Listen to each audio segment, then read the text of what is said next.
so you can play.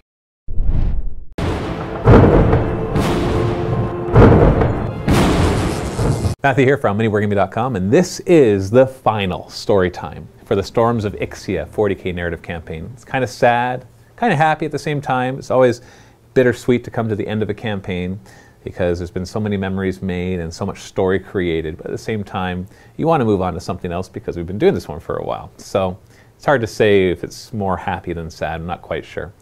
But what happened? So spoiler alert, first off, if you haven't watched the campaign overall, but especially if you haven't watched the last two missions, I am going to tell you what happened in those, and so it will give away everything, and then I'm going to kind of set the epilogue for what happens next.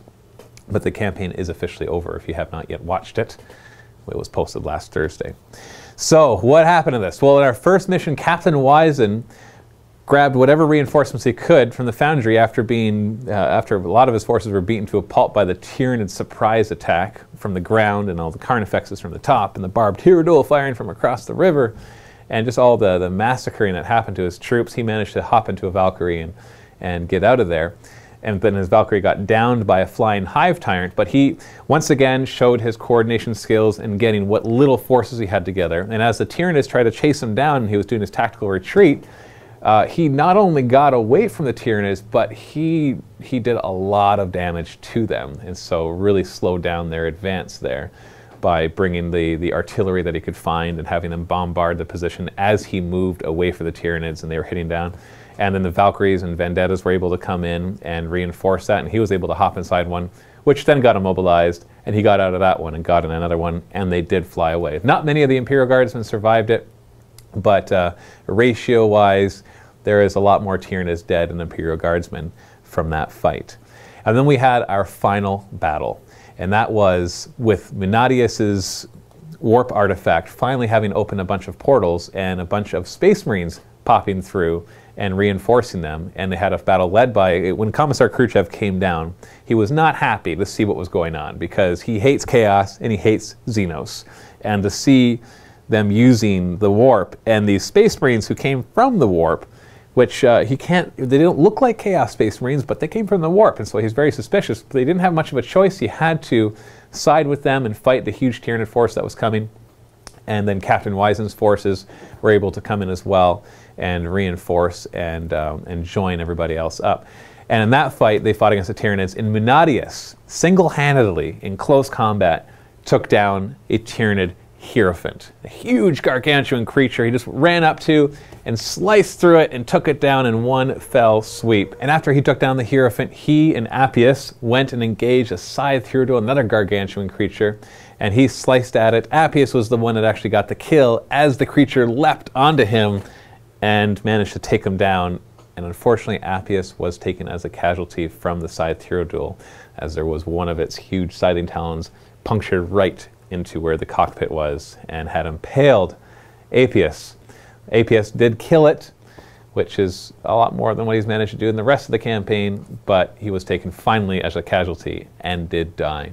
In the meantime, the Tyranids were swarming around the Commissar Khrushchev and his huge force of conscripts, all the conscripts that he had brought from the frigate.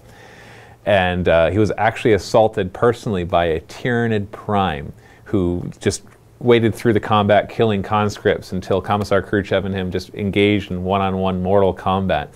And what a close combat that was. Just the Tyranid Prime swiped at first and totally missed Commissar Khrushchev, who managed to take a chunk out of it, and then it reeled back in pain, swiped again, and actually it landed some strong blows on the Commissar, but he was protected by the Emperor some way and by his bionics because it did not do any damage to him. And they continued to fight back and forth and trying to hurt this Prime, who was huge compared to him, just with his little power sword.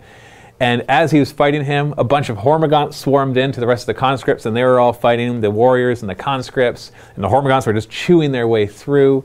And just after they were chewing their way through, all of a sudden this huge bombardment comes down from mortars and from all sorts of fire, and all the Hormagaunts get killed as a bunch of Sternguard from the MiniWarGaming Space Marine chapter, as we'll talk about that later, in a future campaign, come charging in and kill the rest of the Hormagaunts, kill the warriors, and even land a bit of damage on the Prime. And as they land that damage on the Prime, Khrushchev bellows out, slices at the Prime again, and fells the beast.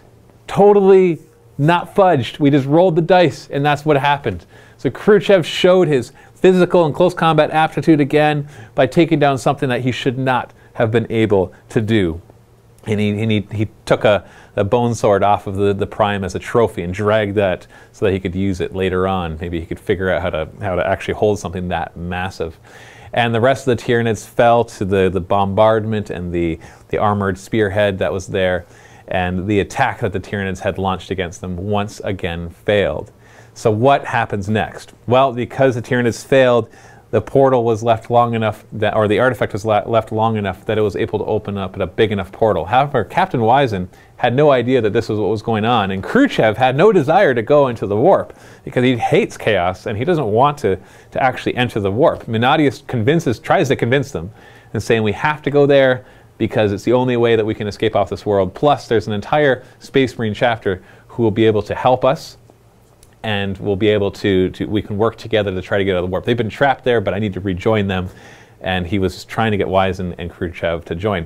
Well, Wyzen and Khrushchev, while very reluctant, didn't have a lot of choice, because while they beat that Tyranid attack, and while Wyzen beat the Tyranids who were chasing him down, there was a hive fleet that was almost at the planet.